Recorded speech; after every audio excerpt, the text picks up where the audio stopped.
ಸಂಪತ್ತು ಅಂತ ಯಾವುದಕ್ಕನ್ನೋದು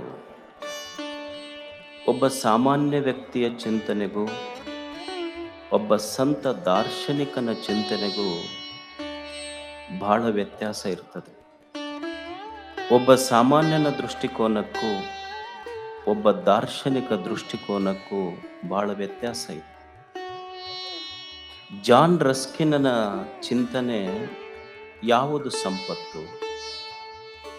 ನಾವೆಲ್ಲ ಯಾವುದಕ್ಕೆ ಸಂಪತ್ತಂತೇವೆ? ಬಂಗಾರ, ಬೆಳ್ಳಿ, ಅಧಿಕಾರ, ಇದು ಸಂಪತ್ತು. ನಮ್ಮ ದೃಷ್ಟಿಯಲ್ಲಿ ಬಂಗಾರ, ಬೆಳ್ಳಿ, ದುಡ್ಡು, ಅಧಿಕಾರ ಇದು ಸಂಪತ್ತು. ಆದರೆ ರಸ್ಕಿನ್ನ ಚಿಂತನೆ ಏನಂದ್ರೆ, ನಾವು ಯಾವುದಕ್ಕೆ ಇವತ್ತು ಸಂಪತ್ತಂತ ಕರೆದಿವೆಲ್ಲ ಅದು ಒಂದೇ ಹೊಟ್ಟೆಯಲ್ಲಿ ಹುಟ್ಟಿದ ಅಣ್ಣ ತಮ್ಮಂದಿರನ್ನ ಬೇರ್ಪಡಿಸ್ತು. ನಿಮ್ಮನ್ನ ಕೋರ್ಟಿಗೆ ಕರ್ಕೊಂಡು ಹೋಯ್ತು, ಕಚೇರಿಗೆ ಕರ್ಕೊಂಡು ಹೋಯ್ತು, ಕೊನೆಗೆ ಜೀವ ತೆಗೆಸುವ ಪ್ರಸಂಗ ನಿಮಗೆ ಆಪತ್ತು ತಂದಿದ್ದ ಸಂಪತ್ತು ಹೆಂಗಾಗ್ತೈತಿ ಅಂತ ಚಿಂತನೆ ಉಂಟು. ಮತ್ತೆ ಯಾವುದು ಕನಬೇಕು ಅಂದ್ರೆ, ಯಾವುದು ಇರುವುದರಿಂದ ನಾವು ಅನುಭವಿಸ್ತೀವಲ್ಲ ಅದು ಸಂಪತ್ತು. ಬಂಗಾರ ಇರದೇ ಇದ್ರೂ ಸಹಿತ ನಾವು ಬದುಕಬಹುದು, ಬೆಳ್ಳಿ ಇರದೇ ಇದ್ರೂ ಸಹಿತ ಬದುಕಬಹುದು, ದುಡ್ಡು ಇರದೇ ಇದ್ರೂ ಸಹಿತ ಬದುಕಬಹುದು, ಅಧಿಕಾರ ಇರದೇ ಇದ್ರೂ ಬದುಕಬಹುದು. ಆದ್ರೆ ಜೀವನವೇ ಇರದೇ ಇದ್ರೆ ಇವ್ಯಾವು ಅನುಭವಿಸ್ಲಿಕ್ಕೆ ಆಗೋದಿಲ್ಲ. There is no wealth but life. There is no wealth but life. ಸಂಪತ್ತು ನಿಜವಾದ ಸಂಪತ್ತಲ್ಲ, ಈ ಸಂಪತ್ತನ್ನು ಅನುಭವಿಸುವ ಜೀವನವೇ ನಿಜವಾದ ಸಂಪತ್ತು. ಜೀವನನ ಇರದೇ ಇದ್ರ ಬಂಗಾರ ಎಲ್ಲಿ ಹಾಕವ್ರು ನೀವು? ಯಾವುದಕ್ಕೆ ಹಾಕವ್ರು? ಈ ಬದುಕಿನ ಬೆಲೆ ಗೊತ್ತಿರಬೇಕಲ್ಲ ಮನುಷ್ಯ. ಬದುಕಿನ ಬೆಲೆ ತಿಳಿದು ಬದುಕಿದ್ರೆ ಈ ಬದುಕಿಗೊಂದು ಬೆಲೆ ಬರ್ತದೆ. ಈಗ ನಮ್ಮಲ್ಲಿ ಆಕಳ ಕೊಟ್ಟಿಗೆಯೊಳಗ ಆಕಳ ಕೆಚ್ಚಲಕ್ಕೆ ಉಣ್ಣೆ ಹತ್ತಿರ್ತಿದ್ದು ನೋಡ್ರಿ. ನಮಗೆಲ್ಲ ಒಕ್ಕಲ್ತನ ಮಾಡೋರಿಗೆ ಅನುಭವ ಇರ್ತದೆ. ಆಕಳ ಕೆಚ್ಚಲಿಗೆ ಉಣ್ಣೆ ಹತ್ತದ್ರ ಉಣ್ಣೆ ಕೆಚ್ಚಲದೊಳಗಿನ ರಕ್ತ ಹೀರುತ್ತೆ ಹೊರತು ಹಾಲು ಕುಡಿಬೇಕು, ಇದ್ರೊಳಗೆ ಹಾಲು ಐತೆ ಅನ್ನೋದು ಬೆಲೆನೇ ಗೊತ್ತಿರಲಿಲ್ಲ. ಅದು ಹೆಂಗ ಉಣ್ಣಿಗೆ ಕೆಚ್ಚಲದೊಳಗೆ ಹಾಲಿದ್ರು ಸಹಿತ ಹಾಲನ್ನ ಬಿಟ್ಟು ರಕ್ತ ಹೀರ್ತದೋ, ಹಾಗೆ ಬದುಕಿನ ಬೆಲೆ ಗೊತ್ತಿರದೆ ಈ ಬದುಕನ್ನ ಅನುಭವಿಸುವ ಮನುಷ್ಯ ಅವ ಕೆಚ್ಚಲಿಗೆ ಹತ್ತಿದ ಉಣ್ಣೆ ಅಂತ ಸರ್ವಜ್ಞ ಕರೀತಾನ. ಅಷ್ಟೇ. ಬದುಕಿನ ಬೆಲೆ ಗೊತ್ತಿರಬೇಕಲ್ಲ. ಇದು ಎಷ್ಟು ದೊಡ್ಡದ ಜೀವನ. ದೇವರು ನಮಗೆಲ್ಲ ಒಂದು ಸುಂದರವಾದ ಜೀವನವನ್ನು ಕೊಟ್ಟಿದ್ದಾನೆ. ಏನು ಮಾಡುವುದು ಜೀವನದಲ್ಲಿ? ಈ ಬದುಕಿನ ಉದ್ದೇಶವಾದರೂ ಏನು? ಏನು ಮಾಡಬಹುದು ಮನುಷ್ಯ? ಏನು ಈ ಜಗತ್ತಿಗೆ ಬಂದು ಹಿಮಾಲಯಗಳನ್ನು ನಿರ್ಮಿಸಬಲ್ಲನೆ, ಗಂಗೆ ತುಂಗೆ ಕಾವೇರಿಗಳನ್ನು ನಿರ್ಮಿಸಬಲ್ಲನೆ, ಸೂರ್ಯ ಚಂದ್ರರನ್ನು ನಿರ್ಮಿಸಬಲ್ಲನೆ. ಮನುಷ್ಯ ಏನು ಮಾಡಬಲ್ಲ? ಮನುಷ್ಯನ ಬದುಕಿನ ಉದ್ದೇಶ ಇಷ್ಟೇ.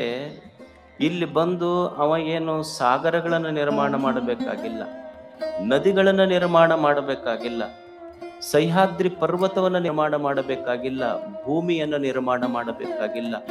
ದೇವರು ಇದೆಲ್ಲವನ್ನು ನಿರ್ಮಾಣ ಮಾಡಿಟ್ಟಾನ ನಮ್ಮ ಸಲುವಾಗಿ. ಅವ ಎಷ್ಟು ಕೃಪಾಮಯಿ ಅಂದ್ರೆ, ನಾವು ಭೂಮಿಗೆ ಬರುವುದಕ್ಕಿಂತ ಮೊದಲೇ ನಮ್ಮ ತಾಯಿ ಎದ್ಯಾಗ ನಮ್ಮ ಸಲುವಾಗಿ ಹಾಲಿಟ್ಟು ಕಳಿಸ್ಯಾನ ದೇವ. ನಾವೇನೂ ಮಾಡಬೇಕಾಗಿಲ್ಲ. ಇಲ್ಲಿ ಬಂದು ಉದ್ದೇಶ ಏನು ಅಂದ್ರೆ, ದೇವ್ರು ಏನು ಮಾಡಿಟ್ಟಾನಲ್ಲ ಅದನ್ನ ಕೆಡಿಸಲಾರ್ದಂಗಿದ್ರೆ ಸಾಕು. ಇದು ಬದುಕಿನ ಸಾರ್ಥಕತೆ. ನಾವು ಬಂದು ಏನನ್ನು ಮಾಡಬೇಕಾಗಿಲ್ಲ. ದೇವ್ರು ಏನು ಮಾಡಿಟ್ಟಾನ ಅದನ್ನು ಕೆಡಿಸದಂತೆ ಬದುಕಬೇಕು. ಇಲ್ಲಿ ಬದುಕಬೇಕು ಮನುಷ್ಯ 100 ವರ್ಷಗಳ ಕಾಲ ಬದುಕಬೇಕು. ಕುರುವನ್ನೇ ವೇಹ ಕರ್ಮಾಣಿ ಜಿಜೀವಿಷೇತ್ ಶತಂ ಸಮಾಹ. ಮನುಷ್ಯ ಈ ಭೂಮಿಯ ಮೇಲೆ ಹೇಗೆ ಬದುಕಬೇಕು ಅಂದ್ರ, ಜಿಜೀವಿಷೇತ್ ಶತಂ ಸಮಾಹ. ಜೀವಿತುಂ ಇಚ್ಛಾ ಜಿಜೀವಿಷ. ಬದುಕಬೇಕನ್ನುವ ಇಚ್ಛೆಯಿಂದ ಬದುಕಬೇಕು ಅಂತ, ಸಂತೋಷದಿಂದ ಬದುಕಬೇಕು, ಉತ್ಸಾಹದಿಂದ ಬದುಕಬೇಕು. ನಮ್ಮಲ್ಲಿ ಆ ಉತ್ಸಾಹ ಇಲ್ಲ. ಬೆಳಿಗ್ಗೆ ಎದ್ದು ಕೂಡ್ಲೇನೆ ನಾವು ಹೇಳುವುದು ನಮ್ಮ ರಾಗನ ಹೆಂಗ್ ಶುರು ಸುಮ್ಮ ಕಣ್ಣು ಮುಚ್ಚಿ ಬಿಡ್ಬೇಕು ನೋಡಿ ನಾವು ಅಂತ ಅನ್ನೋದಿಲ್ಲ. ನಾವ್ ಎದ್ದು ಕೂಡ್ಲೆ ನಮ್ಮ ಸಮಸ್ಯೆ ಸುಮ್ಮ ಕಣ್ಣು ಮುಚ್ಚಿ ಬಿಡ್ಬೇಕು ನೋಡ್ರಿ. ಅಲ್ಲ, ಮುಚ್ಚಬೇಕು, ತೆಗಿ ಅಂತ ಯಾರು ಅಂದಾರ ನಿಮಗೆ? ಸುಮ್ಮ ದೇವ್ರು ಕರ್ಕೊಂಡು ಹೋಗ್ಬಿಡ್ಬೇಕು ನೋಡಿ ನಮಗೆ. ಅಲ್ಲ, ಹೋಗ್ಬೇಕು, ಪಾಪ ದೇವ್ರು ಯಾಕೆ ಕರ್ಕೊಂಡು ಹೋಗ್, ನಿಮ್ ಬೇಕಂದ್ರೆ ಹೋಗ್ಬೇಕು. ಅಲ್ಲ, ಹೋಗ್ಯಾರ ಏನ್ ಮಾಡವ್ರ ಮ್ಯಾಲ ಏನೇನು ಧಾರಾವಾಹಿ ಇದಾವ, ಟಿವಿ ಅದಾವ, ಏನ್ IPL ಮ್ಯಾಚ್ ಅದಾವ, ಹೋಗಿ ಏನ್ ಮಾಡವ್ರಲ್ಲಿ? ಇಲ್ಲಿ ಎಲ್ಲಾ ದೇವ್ರು ಇಷ್ಟು ಸಂಪತ್ತು ಕೊಟ್ಟಾನ, ಸಂತೋಷವಾಗಿ 100 ವರ್ಷಗಳ ಕಾಲ ಕುರುವನ್ನೇ ವೇಹ ಕರ್ಮಾಣಿ. ಹೆಂಗ್ ಬದುಕಬೇಕು ಅಂದ್ರ ಈ ಜನ್ಮ ಕೊಟ್ಟ ದೇವರೇ ಸಂತೋಷ ಪಡ್ತಿರ್ಬೇಕು, ಹಂಗ ಬದುಕಬೇಕು. ಅದಕ್ಕೊಂದು ಜೀವನ ಅಂತ ಕರೀತಾರೆ. ದೇವನಿಗೆ ಸಂತೋಷ ಅನಿಸ್ತಿರ್ಬೇಕು. ಏನಪ್ಪ ಇವನಿಗೊಂದು ಬದುಕು ಕೊಟ್ಟಿನೆಲ್ಲ, ನನಗ ಖುಷಿ ಆಗಿರ್ಬೇಕು ಅಂತ ದೇವ ಸಂತೋಷ ಪಡ್ತಿರ್ಬೇಕು. ಈಗ ಏನ್ ನೀವು ತಿನ್ನೋ ಫುಡ್ಡು ಫಾಸ್ಟು, ಲೈಫ್ ಫಾಸ್ಟ್ ಆಗಿ ಹೋಗುತ್ತಿದ್ದು. 100 ವರ್ಷ BP ಶುಗರ್ನಾಗ ಯಾರು ಬದುಕಕ್ ಆಗೋದಿಲ್ಲ. ಇದು 100 ವರ್ಷ ಬದುಕುದು ನಮ್ಮ ಮೆಡಿಕಲ್ಗೆ ಒಂದು ಸವಾಲು ಐತಿದ್ದು ಅಂತ. ಅವ ಒಂದು ಡಾಕ್ಟರ್ ಕಡೆಯಿಂದ ಅಷ್ಟು ಚಲೋ ಆಗೋದಿಲ್ಲ, ಯಾರ ಜ್ಯೋತಿಷಿಗಳ ಕಡೆ ಹೋಗ್ಬೇಕು. ಅವ್ ಜ್ಯೋತಿಷಿಗಳ ಹತ್ರ ಹೋದ 100 ವರ್ಷ ಬದುಕ್ಬೇಕು ನೋಡ್ರಿ, ನಾವು ಏನ್ ಮಾಡ್ತೀರಿ ಹೇಳಿ. ಅವರು ಎಲ್ಲ ಅವನ ಹೆಸರು ತಗೊಂಡು ಹೇಳಿದ್ರು, ನೋಡು ಮದುವೆ ಆಗಿ ಹೋಗಂದ್ರ ಅವ್ರು. ಅವಾಗ ಅವ ಅಂದ, ಅಲ್ರಿ ಮದುವೆ ಆದ್ರೆ 100 ವರ್ಷ ಬದುಕ್ತಿವೇನು? 100 ವರ್ಷ ಬದುಕೋದಿಲ್ಲ, ಮದುವೆ ಆದ್ರೆ 100 ವರ್ಷ ಬದುಕ್ಬೇಕನ್ನೋ ತಲೆಯಾಗೇನು ಹುಚ್ಚಿ ಬಿಡ್ತೈತೆ, ಅದಕ್ಕೆ ಹೋಗ ನಿಮ್ಮ ಮದುವೆ ಆಗಷ್ಟೆ.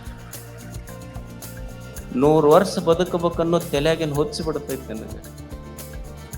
ಬದುಕುವುದಷ್ಟೇ, ದೇವರು ಎಷ್ಟು ಕೊಟ್ಟಾನ 100 ವಸಂತಗಳ ಕಾಲ ಇಲ್ಲಿ ಬದುಕುವುದಷ್ಟೆ. ಎಷ್ಟು ಅದ್ಭುತವಾದ ಒಂದು ಸಣ್ಣ ಹೂವ, ಒಂದು ಬಳ್ಳಿಯಲ್ಲಿ ಒಂದು ಹೂವು ಅರಳುತ್ತದೆ. ಒಬ್ಬ ದಾರಿ ಹೋಗ ಮನುಷ್ಯ ಹೂವಿಗೆ ಕೇಳ್ತಾನೆ, ಏನು ಬದುಕಂದ್ರೆ ಏನು? ಆ ಬಳ್ಳಿಯಲ್ಲಿ ಅರಳಿರುವ ಹೂವು ಹೇಳ್ತದೆ, ಮನುಷ್ಯನ ನಿನಗ್ ಗೊತ್ತಿರ್ಬೇಕಲ್ಲ, ಶಾಸ್ತ್ರಗಳನ್ನು ಓದಿದವನು, ವೇದ ಉಪನಿಷತ್ತುಗಳನ್ನು ಓದಿದವನು, ನಿನಗೇನ ತಿಳಿದಿಲ್ಲೇನೋ ಬದುಕಂದ್ರ? ಅವ ಅಂತಾನ, ಎಲ್ಲ ಓದೇ ಬಂದಿನಿ, ಇನ್ನೂ ಅರ್ಥ ಆಗಿಲ್ಲ ನನಗೆ, ನಿನಗ್ ಕೇಳಾಕತ್ತೀನಿ ಹೇಳಿ. ಹೂ ಅಂತದೆ, ನೋಡು ಮನುಷ್ಯನೇ, ಬದುಕಂದ್ರೆ ಇಷ್ಟೇ. ನೀನು ನನಗೆ ಎಲ್ಲಿ ಹಚ್ಚಿದ್ದೆ ಅಂದ್ರ ನಿನ್ನ ಹಿತ್ತಲದೊಳಗೆ ಹಚ್ಚಿದ್ದೆ. ನನಗೆ ನೀ ಎಲ್ಲಿ ಸ್ನಾನ ಮಾಡಿ ಬಚ್ಚಲು ನೀರು ಬರ್ತಿತ್ತು, ನೀ ಎಲ್ಲಿ ಕೊಟ್ಟಿಗೆ ತೊಳೆದು ರಾಡಿ ಸಗಣಿ ನೀರು ಬರ್ತಿತ್ತು, ಅಲ್ಲಿ ನನಗೊಂದು ಬಳ್ಳಿಯೊಳಗೆ ಹಚ್ಚಿದ್ದಿ, ಬಳ್ಳಿಯೊಳಗೆ ನಾ ಬಂದೀನಿ. ನೋಡು, ನೀ ಕೇಳಾಕತ್ತಿಯಲ್ಲ ಜೀವನ ಅಂದ್ರೆ ಏನು ಅಂದ್ರೆ, ಜೀವನ ಅಂದ್ರೆ ಇಷ್ಟೇ.